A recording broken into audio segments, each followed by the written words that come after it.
2.0 பொறுத்த வரைக்கும் படம் வந்து ஆல்மோஸ்ட் ஷூட்டிங் கம்ப்ளீட் ஆகிடுச்சுங்க. இன்னும் விஎஃப்எக்ஸ் ஒர்க் தான் போயிட்டுருக்கு. விஎஃப்எக்ஸ் ஒர்க் வந்து லாஸ் ஏஞ்சல்ஸில் நடந்துகிட்ருக்குது. ஆஸ்கர் வின்னிங் கம்பெனி தாவ் ஃபிலிம்ஸ் வந்து அது விஎஃப்எக்ஸ் பண்ணிகிட்டு இருக்கிறாங்க. படம் வந்து உலகத்தர அளவில் ரெடி ஆகி வந்துட்டுருக்கு. படம் ஜனவரி 25ஆம் தேதி வெளியிடுறதுக்கு நாங்கள் பிளான் பண்ணிட்டு இருக்கோம். ஏற்கனவே திரையரங்கு உரிமையாளர்கள் வந்து நலிந்த நிலைமையில் இருக்காங்க. லைக்கா நிறுவனம் கொண்டு வரதுக்கு முயற்சி பண்ணுது. இந்த செலவை லைக்கா நிறுவனம் ஏற்றுக்கணும்.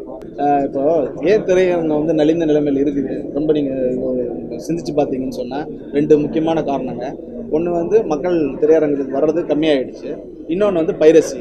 மக்கள் வந்து திரையரங்கத்துக்கு வர்றது கம்மியாகிறதுக்கான காரணம் என்னன்னு சொன்னால் தேட்டர் கோயிங் எக்ஸ்பீரியன்ஸ் நல்லா இருக்கணும். தேட்டர் கோயிங் எக்ஸ்பீரியன்ஸ்னு சொன்னால் இப்போ நம்ம சென்னையிலலாம் பீச் இருக்குது, இது மாதிரி மற்ற விதத்தில் இது இருக்குது, என்டர்டெயின்மெண்ட் இருக்குது. பட் ஊரில் இப்போ திருச்சி, மதுரை, அங்கே பக்கத்தில் இருக்கக்கூடிய கிராமங்கள்லாம் பார்த்திங்கன்னா தேட்டருக்கு தான் மக்கள் வந்து போகிறாங்க. அப்போ போகும்போது அந்த எக்ஸ்பீரியன்ஸ் வந்து நல்ல ஃபெசிலிட்டிஸு, நல்ல டாய்லெட் ஃபெசிலிட்டிஸு, நல்ல மற்ற ஃபெசிலிட்டிஸ், சவுண்ட் சிஸ்டம்ஸு, டிஜிட்டல் குவாலிட்டிலாம் கொடுக்கும்போது கண்டிப்பாக மக்கள் வந்து அது வந்து இந்த பாகுபலி ப்ரூவ் பண்ணியிருக்கு. ஏற்கனவே மக்கள் வந்து தேட்டருக்கு படையெடுத்து போகிறத வந்து ரொம்ப நாள் கழித்து போகிறாங்க. ஸோ நம்ம அப்போ அந்த தேட்டரோட ஃபெசிலிட்டிஸ் இன்னும் நல்லா இம்ப்ரூவ் பண்ணோன்னு சொன்னால் கண்டிப்பாக மக்கள் வருவாங்க. இன்னொன்று பைரசியும் வந்து இந்த மாதிரி இப்போ 3D படங்கள் எடுக்கிறோன்னு வைங்களேன், 3D படத்தை பைரசியில் போய் பார்க்க முடியாது. ஸோ அப்படி இருக்கும்பொழுது நீங்கள் வந்து 3D எக்யூப் பார்க்கும்பொழுது பெரிய காஸ்ட் கிடையாது. அதுதான் அதை விளக்கிறதுக்கு தான் இந்த டிஜிட்டல் மீட்டு. இப்போ கேளிக்கை வரி வந்து போயிட்டு இருக்கு. இந்த கேளிக்கை வரி தொடர்ந்து வந்து தமிழக அரசு வந்து நிர்ணயிச்சுங்கன்னா உங்களுடைய படங்கள் வந்து வெளியிடுறதுல என்ன செய்யணும்?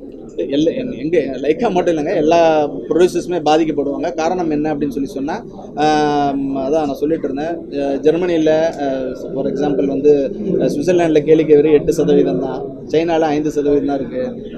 இந்தியாவில் பார்த்தீங்கன்னா 18% மற்ற மாநிலங்களில். ஆனால் தமிழ்நாட்டில் பார்த்தீங்கன்னா அவங்க இந்த 120 ரூபாய்க்கு மேலே இருந்ததுன்னா 28% ஜிஎஸ்டியும், அடுத்தது 30% என்டர்டெயின்மெண்ட் டாக்ஸும், அந்த என்டர்டெயின்மெண்ட் டாக்ஸ்க்கு ஒரு ஜிஎஸ்டி, எல்லாத்தையும் கணக்கு பண்ணி பார்த்தா கிட்டத்தட்ட ஒரு 62% டோட்டலாக வருது. அந்த 62% அதில் போயிடுச்சுன்னு சொன்னால் மீதி இருக்கக்கூடிய 38-40% producers, distributors and theatre owners share பண்ணணும். அப்படின்னா ஒரு ப்ரொடியூசருக்கு கிட்டத்தட்ட ஒரு 10-12 ரூபா தான் வந்து கைக்கு வரும். ஸோ அதை வச்சு வந்து படங்கள் பண்ணுறது வந்து ரொம்ப கடினமாக இருக்கும். அது ப்ராக்டிக்கலி இம்பாசிபிள். ஸோ அதை தான் இப்போ கவர்மெண்ட்டுக்கு சொல்லியிருக்கிறாங்க. அதை இது பண்ணி தான் திரையரங்குகள் ஃபுல்லாக மூடப்பட்டிருக்கு. கண்டிப்பாக இன்றைக்கி அவங்க அபிராமி ரமணன் சாரும் திருப்பூர் சுப்பிரமணியம் சார்லாம் சொல்கிறத பார்த்தா இன்றைக்கி ஈவினிங்கே நல்ல முடிவு வரும் அப்படின்னு சொல்லியிருக்காங்க.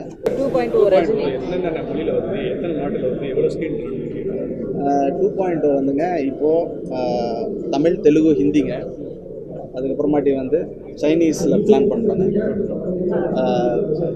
Japanese, Korean and ஸ்பானிஷில். எவ்வளோ ஸ்க்ரீன் சார்? இந்தியா முழுவதும் வந்து கிட்டத்தட்ட ஒரு 9,000 to 10,000 ஸ்க்ரீன்ஸ் பிளான் பண்ணுறாங்க. மற்ற இடங்கள்லாம் இன்னும் பேச்சுவார்த்தை நடந்துட்டு இருக்கு. இன்னும் கிளாரிட்டி வந்து சார், இங்கே வந்து தமிழ்நாட்டில் யூஆர் கண்டக்டிங் இந்த மாதிரி ஒரு செஷன் கண்டக்ட் பண்ணுறீங்க. தியேட்டர்ஸை வந்து 3D வந்து ரெடி பண்ணி. ஆமாங்க. அதர் பார்ட்ஸ் ஆஃப் த கண்ட்ரிலையும் வந்து same effort throughout India we are going to do this exercise and we wanted to bring out இதனால எங்களுக்கு லைக்கான தனிப்பட்ட நிறுவனத்துக்கு வந்து எந்த விதமான இதுவும் இல்லை. ஏன்னா நாங்கள் 2Dலையும் கொடுக்குறோம், 3Dலையும் கொடுக்குறோம். மக்களுக்கு இந்த எக்ஸ்பீரியன்ஸ் போய் சேரணும் அப்படின்றதுனால தான் இந்த அவேர்னஸ் ப்ரோக்ராம் நம்ம சார். இப்போ ரஜினி சார் ஆக்ட் பற்றி எனக்கு சொல்லுங்கள். 2.0 பற்றி ஏதாவது சொல்லுங்களேன். படம் இது வரைக்கும் ரஜினி சார் இல்லை, இப்போ ரஜினி சாரோட பர்ஃபார்மன்ஸு உலகத்துக்கே தெரியுங்க. இதில் என்ன ஸ்பெஷல் அப்படின்னு சொன்னால் இது 3Dயில் ஷூட் பண்ணியிருக்கிறதுனால எல்லாருக்கும் பிடித்த ரஜினி சாரை நம்ம கண் அருகில், மிக அருகில் நம்ம வந்து பார்த்து என்ஜாய் பண்ணாங்க. ப்ராபபிளி அக்டோபர் எண்டில் ஆடியோ ரிலீஸ் ஃபங்க்ஷன். இன்னும் மற்ற இதெல்லாம் இன்னும் எல்லாமே இன்னும் பிளான் பண்ணிட்டு இருக்கோம். படம் வந்து ஃபுல்லாக 3D டெக்னாலஜி பண்ணியிருக்கேன்னு சொன்னீங்க. இப்போ தமிழ்நாட்டில் அவ்வளோ தேட்டர்ஸ்கள் 3D டெக்னாலஜி இல்லையே. அதுக்கு தாங்க இந்த 3D டிஜிட்டல் மீட்டு நாங்கள் நடத்தியிருக்கோம். படம் வந்து 3Dயில் ஷூட் பண்ணியிருக்கிறோம். ஸோ அந்த 3Dயில் ஷூட் பண்ண படத்தை வந்து நம்ம எக்ஸிபிஷன், அதாவது தேட்டர்ஸ் வந்து 3Dயில் ஃபெசிலிட்டிஸ் இருந்தால் தான் இந்த படம் மக்களுக்கு வந்து அந்த நம்ம ஷூட் பண்ணதோட மொத்த இதையும் மக்கள் வந்து அனுபவிக்க முடியும். அந்த எக்ஸ்பீரியன்ஸ் கிடைக்கிறதுக்காக தான் நாங்கள் வந்து 6 மாதத்துக்கு முன்னாகவே இந்த 3D டிஜிட்டல் மீட் அப்படின்ற ஒரு மீட்டிங் வந்து தமிழ்நாட்டில் இருக்கக்கூடிய அத்தனை திரையரங்க உரிமையாளர்களையும் அழைச்சி இதோட அவசியத்தை நம்ம சொல்கிறோம். ஸோ இதுக்கு என்ன என்ன காஸ்ட் இன்வால்வ் ஆகுது, இந்த காஸ்ட்டை வந்து எப்படி ரெக்கவர் பண்ணலாம் அப்படின்ற மாதிரி ஒரு பிளானிங். இதுக்கு இந்தியாவில் இருக்கக்கூடிய 2D 4D டிஜிட்டல் சப்ளையர்ஸு, அப்புறம் சில்வர் ஸ்க்ரீன் சப்ளையர்ஸு, அப்புறம் 3D கிளாஸ் சப்ளையர்ஸு எல்லாரையும் இன்றைக்கி இன்வைட் பண்ணியிருக்கோம். அவங்கெல்லாம் இன்றைக்கி வந்து அவங்களோட ஸ்பீச்சஸ் கொடுக்குறாங்க. ஒன்றுக்கு என்ன காஸ்ட் இன்வால்வ்டு, ஸோ எந்தெந்த தேட்டர் எந்தெந்த மாதிரி விருப்பப்படுறாங்களோ அந்தந்த தேட்டர்கள் வந்து அந்த பர்டிகுலர் டெக்னாலஜியை அடாப்ட் பண்ணிக்கலாம். தோராயமாக எவ்வளோ வேலை செலவாகும் சார் தேட்டர்? இப்போ வந்து என்ன இது இருக்குன்றதை பொறுத்துங்க அவங்ககிட்ட ப்ரொஜெக்டர்ஸ். இப்போ 2Dலேருந்து 3D கன்வர்ஷனுக்கு 3D இது பண்ணணும் அப்படின்னு சொன்னால் அது ஒரு 4 lakhs 4 லட்சத்துலேருந்து 5 லட்சம் ரூபாய் செலவாகும். இந்த ஹாட் ஏர் பலூன் வந்து உலகம் முழுவதும் போகுதுங்க. எல்லா பலூன் ஃபெஸ்டிவல்லையும் கலந்துக்க போகுது. முடிச்சுட்டு படம் ரிலீஸுக்கு முன்னாடி 2 மாதத்துக்கு முன்னாடி ப்ராப்ளி 2 to 3 months முன்னாடி வந்து இந்தியாவுக்கு வரும். இந்தியாவில் அனைத்து முக்கிய நகரங்களிலும் இந்த பலூன் பறக்க விடப்படும்.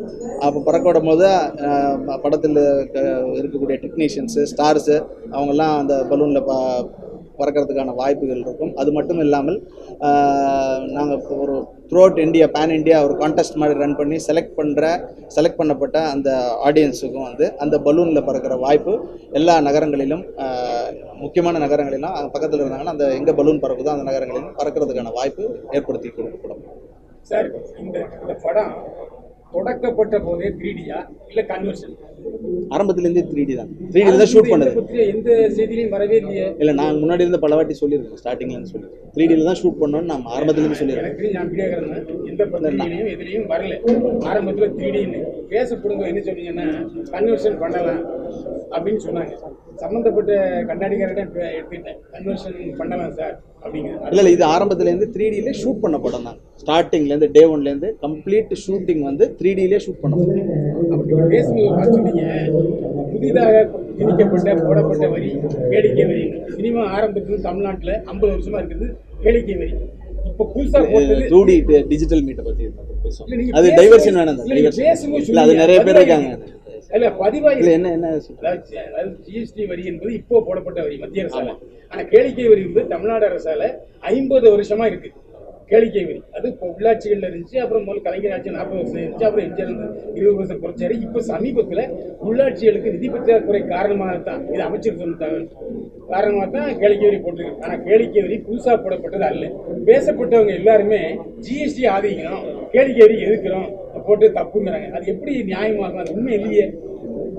இல்லைங்க, ஒரு நாடு ஒரு வரி அப்படின்றது தான் ஜிஎஸ்டி வந்தது. ஜிஎஸ்டியில் 26 மாநிலம் இருக்கு சார். இது மாநிலத்தில் ஏற்கனவே எந்த மாநிலத்திலுமே 30% அடிஷ்னலாக கிடையாது சார். கேளிக்கை வரி என்பது 50 வருஷமா சினிமாவில் போடப்பட்டது. மாநில ஜிஎஸ்டி வந்ததுக்கு அப்புறமாட்டி திருப்பி வேற எந்த மாநிலத்திலையும் இந்த வரியை திருப்பி இல்லை சார். தெரியாம பேசுறீங்க சார். நாங்களாம் 40 வருஷம் சினிமா பார்த்துட்டு இருக்கோம்.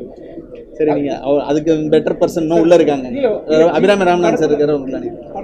சொன்னீங்க, அதனால தான் சொல்றேன்.